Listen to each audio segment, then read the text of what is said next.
안녕하세요. 오늘 저희가 같이 한번 깊이 파고들 주제, 바로 혼자 사는 사람들, 그 요즘 말하는 도깨비 현상입니다. 네, 안녕하세요. 보내주신 자료 보니까 이 현상의 어떤 정치-경제학적 맥락, 이런 걸 좀 다루는 것 같더라고요. 맞습니다.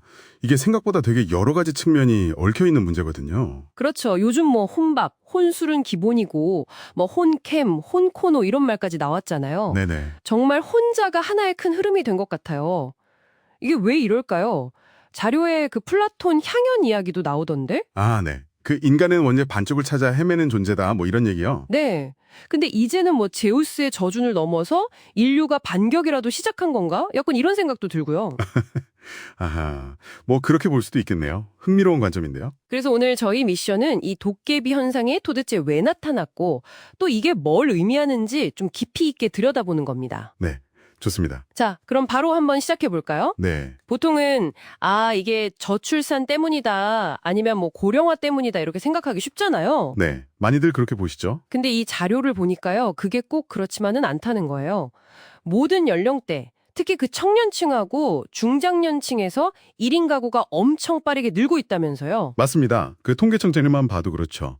물론 고령화 영향도 있지만 젊은 층의 1인 가구 증가세가 아주 뚜렷해요. 그럼 그 원인을 좀 다른 데서 찾아야 한다는 거네요. 네, 전문가들이 주목하는 한 3가지 정도의 큰 이유가 있다고요. 네, 그렇습니다.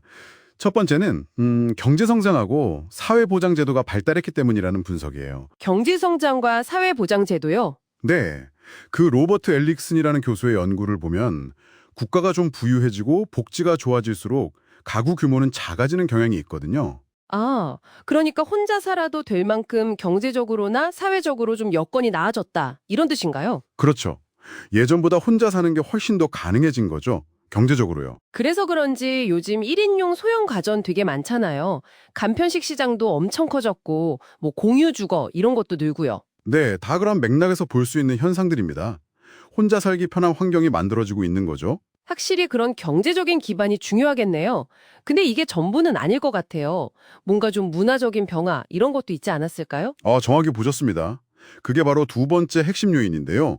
역사적인 문화 변동, 다시 말해서 개인주의의 부상입니다. 개인주의요? 네, 사회학자 에밀 드류켄 같은 경우엔 이걸 개인주의 예찬이라고까지 표현했죠.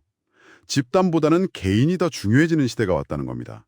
우리보다는 나가 더 중요해졌다. 그렇죠. 그럼 구체적으로 어떤 사회 변화들이 이 개인주의 시대를 열게 된 걸까요? 에릭 클라이넨버그라는 교수가 4가지 정도 중요한 변화를 지적하는데요. 4가지요? 네, 첫째는 여성지위 향상. 이게 중요해요. 결혼이 더 이상 필수가 아니라 선택이 된 거죠. 맞아요. 여성들의 사회 진출이 활발해지면서. 네. 그리고 두 번째는 통신혁명, 뭐 스마트폰 같은 거요. 혼자 있어도 세상과 계속 연결되니까 고립감이 훨씬 줄었죠. 하긴 외로움을 덜 느낄 수 있겠네요. 그렇죠. 세 번째는 대도시의 형성. 대도시는 익명성을 보장해 주잖아요. 그러면서 동시에 1인 가구를 위한 여러 인프라나 기회도 제공하고요. 4번째는 뭔가요? 마지막은 수명 현장입니다. 사람들이 더 오래 살게 되면서 특히 노년기에 혼자 보내는 시간이 자연스럽게 길어졌어요. 여성의 선택권, 기술 발달, 도시화, 그리고 길어진 수명. 이 모든 게 딱 맞물려서 개인이 독립적으로 살 수 있는 환경을 만들었다. 이런 거네요. 네, 맞습니다. 바로 그겁니다. 근데 여기에 더해서 요즘 특히 더 강해지는 흐름도 있다고요. 네, 그게 세 번째인데요. 바로 초개인화 경향이에요. 초개인화요? 개인주의랑은 또 다른 건가요? 조금 더 나아간 개념이라고 볼 수 있죠. 우리라는 집단 정체성보다는 정말 나, 자신에게 극도로 집중하는 거예요. 나의 만족, 나의 경험, 이게 최우선 순위가 되는 거죠. 그래서 요즘 MBTI나 퍼스널 컬러 같은 게 유행하는 거군요. 나를 알고 나에게 맞는 거를 찾으려는. 정확합니다. 다 나를 탐구하고 정의하려는 욕구의 발현인 거죠. 그리고 뭐 나만의 시간, 나만의 공간 이런 걸 확보하려는 욕구도 아주 커졌고요. 그렇군요. 개인주의를 넘어서 초개인화까지.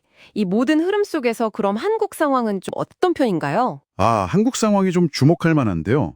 일단 1인 가구 증가 속도가 전 세계적으로 비교해봐도 매우 빠릅니다. 얼마나 빠른데요? 통계청 자료를 보면 2023년에 이미 전체 가구의 34.5%를 넘어섰어요. 34.5%요? 와. 네, 우리나라에서 가장 주된 가구 형태가 된 겁니다. 이게 과거 예측치를 훨씬 뛰어넘는 속도거든요. 세상에, 그럼 이게 당신에게, 그러니까 우리 사회에 왜 중요하냐, 이걸 좀 짚어봐야 할 것 같은데요? 네, 바로 이 점이 당신에게 중요한 이유인데요. 이게 그냥 혼자 사는 사람이 많아졌네. 여기서 끝이는 게 아니라 우리 사회 구조 자체가 예상보다 훨씬 빠르게 재편되고 있다는 아주 강력한 신호이기 때문입니다. 사회 구조의 급격한 재편. 좀 심각하게 받아들여야 할 문제네요. 그렇죠. 대비가 필요한 부분이죠. 그런데 그 자료에서 서구 사회의 1인 가구하고 한국의 1인 가구는 좀 차이가 있다, 이런 지적도 하던데요? 네, 그 점이 정말 핵심적인 부분입니다. 서구에서는 1인 가구가 비교적 자발적인 선택을 한 중산층 이상 고소득층인 경우가 상대적으로 많다고 봐요. 선택의 결과로서의 1인 가구. 네. 그런데 한국의 도깨비는 그 모습이 훨씬 더 다양하고 복잡하다는 겁니다. 다양하다는 건 구체적으로 어떤? 그러니까 자유와 개성을 누리면서 정말 찬란하게 혼자 사는 도깨비도 분명히 있어요. 그렇지만 동시에 고용불안이라든가 아니면 너무 열악한 주거 환경 때문에 어쩔 수 없이 정말 쓸쓸하게 혼자 살게 되는 도깨비도 상당수 존재한다는 거죠. 찬란한 도깨비와 쓸쓸한 도깨비, 양극화가 이 안에도 있군요. 그렇습니다. 그게 아주 심각한 문제예요. 한국보건사회연구원 보고를 보면 1인 가구 빈곤율이 거의 40%에 육박한다고 나오거든요. 40%요? 4명 중 거의 2명이 빈곤 상태라는 거잖아요. 네. 이 수치가 바로 그 쓸쓸한 도깨비들의 현실을 단적으로 보여주는 거죠. 그래서 한국의 1인 가구를 그냥 단순히 개인의 자유로운 선택, 이렇게만 딱 잘라 말하기 어렵다는 겁니다. 찬란하면서도 동시에 쓸쓸할 수 있는 그런 양면성을 봐야 하는 거네요. 맞습니다. 그 양면성을 함께 봐야 제대로 이해할 수 있습니다. 그럼 정리를 좀 해보면요. 이 도깨비 현상이라는 게 물론 경제 발전이나 문화 변화, 기술 발달, 또 개인적인 욕구 같은 게 다 얽혀서 나타난 복합적인 결과이긴 한데 네. 특히 한국에서는 이 현상이 어떤 사회적인 양극화 문제하고 아주 깊게 맞물려 돌아가고 있다. 이렇게 이해하면 될까요? 네. 정확하게 정리해 주셨습니다. 그래서 자료에서도 강조하는 게 이들을 그냥 1인 가구라는 하나의 덩어리로 봐서는 안 된다는 거예요.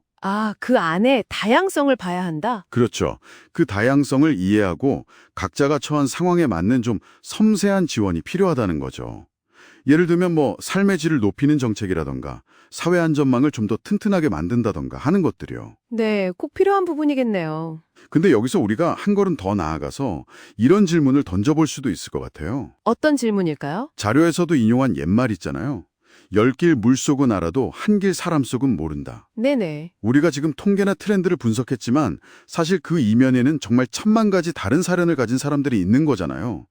이 수많은 도깨비들의 복잡한 내면, 또 진짜 필요로 하는 것들을 우리 사회가 과연 어떻게 더 깊이 이해하고 다가갈 수 있을까?